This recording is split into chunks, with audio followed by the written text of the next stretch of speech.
मेरे दामाद को इंसाफ मिलना चाहिए जी।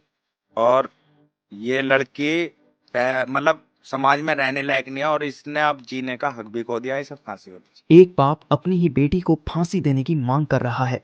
एक ऐसा पिता जो अपनी औलाद से बेइंतहा मोहब्बत करता था, आज वो ही उसे दुनिया से मिटा देना चाहता है। आखिर ऐसा क्या हुआ कि एक प्यार करने वाली पत्नी ही अपने पति की कातिल बन गई? क्या कोई मजबूरी थी, या फिर ये सिर्फ एक बेवफाई की दर्दनाक कहानी थी? ये कहानी है सौरभ राजपूत और मुस्कान की, एक ऐसे रिश्ते की जो पहले प्यार की मिसाल था, लेकिन फिर खून से लाल हो गया। जिसने अपने प्यार के लिए अपना सब कुछ कुर्बान कर दिया, लेकिन बदले में उसे मिला क्या? दर्द, धोखा और मौत। सौरभ कुमार को अंदाजा भी नहीं था कि यही प्यार एक दिन उसकी जान ले लेगा। एक प्लान, एक साजिश, एक खौफनाक कत्ल और एक ऐसा सच जिसने पूरे देश को हिलाकर रख दिया। सौरभ कुमार मेरठ का रहने वाला था, पढ़ाई लिखाई में अच्छा था और उसका सपना था कि वह अपने करियर को ऊंचाइयों तक ले जाए। इसी बीच 2016 में उसकी मुलाकात हुई मुस्कान रस्तोगी से। दोनों में प्यार हुआ और फिर शादी भी कर ली। शादी के बाद एक प्यारी सी बेटी पीहू भी हुई।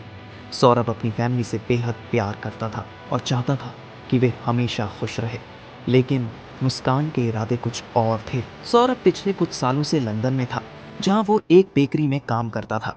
हालांकि उसने परिवार को बताया था कि वो मर्चेंट नेवी में है। जब सौरभ लंदन में था तब मुस्कान अकेली रहने लगी।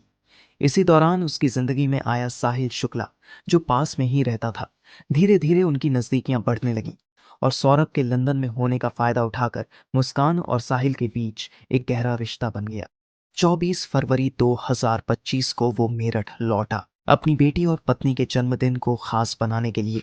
लेकिन उसे क्या पता था कि उसकी जिंदगी का आखिरी चैप्टर लिखा जा चुका था। मुस्कान और उसका प्रेमी साहिल शुक्ला, जो 25 साल का था, पहले से ही एक खतरनाक प्लान बना चुके थे। पुलिस की जांच के मुताबिक ये साजिश नवंबर 2024 से शुरू हुई थी। मुस्कान और साहिल का अफेयर काफी समय से चल रहा था।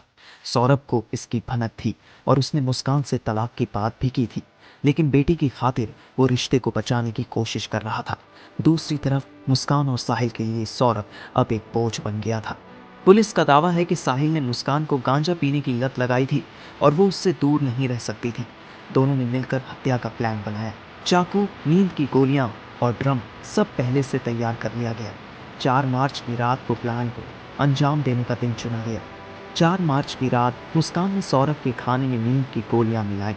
जब सौरभ बेहोश हो गया, उसने साहिल को घर बुलाया। फिर दोनों ने मिलकर सौरभ को चाकू से कोट डाला। लेकिन ये सिर्फ हत्या नहीं थी, उन्होंने इसे और भयानक बनाया। बाथरूम में ले जाकर सौरभ के शरीर को 15 टुकड़ों में काटा गया, एक रेजर और चाकू का इस्तेमाल करके। फिर इन टुकड़ों को एक नीले ड्रम में डाला और ऊपर से सीमेंट और रेत डालकर सील कर दिया। हैरानी की बात यह थी कि इस दौरान उनकी 6 साल की बेटी घर पर नहीं थी। मुस्कान ने उसे पहले ही नानी के घर भेज दिया था। हत्या के बाद दोनों ने सबूत मिटाने की कोशिश की। सौरभ के फोन से उसके परिवार को मैसेज भेजे गए जैसे कि वो अभी जिंदा हो। फिर दोनों हिमाचल प्रदेश घूमने निकल गए, शिमला और मनाली। वहां से सोशल मीडिया पर फोटो भी डाली ताकि किसी को शक न हो। 17 मार्च को वो मेरठ लौटे। मेरठ लौटने के बाद मुस्कान घबराई हुई अपने पिता के पास पहुंची। उसके चेहरे पर डर और पछतावे की लकीरें साफ झलक रही थी। कांपती हुई आवाज में उसने कहा, पापा, मैंने सौरभ को मार दिया, उसकी लाश एक ड्रम में पैक कर दी है। ये सुनते ही उसके माता पिता के पैरों तले जमीन खिसक गई। उसकी माँ के हाथ से पानी का गिलास गिर पड़ा। तुमने ये क्या कर दिया मुस्कान? उसके पिता ने हैरानी और गुस्से में पूछा। हालात की गंभीरता को समझते हुए वे तुरंत मुस्कान को लेकर पुलिस स्टेशन पहुंचे। लेकिन कहानी यहाँ खत्म नहीं हुई। सौरभ के भाई का दावा है कि इस हत्या में मुस्कान अकेली नहीं थी, बल्कि उसके माता पिता भी इसमें शामिल थे।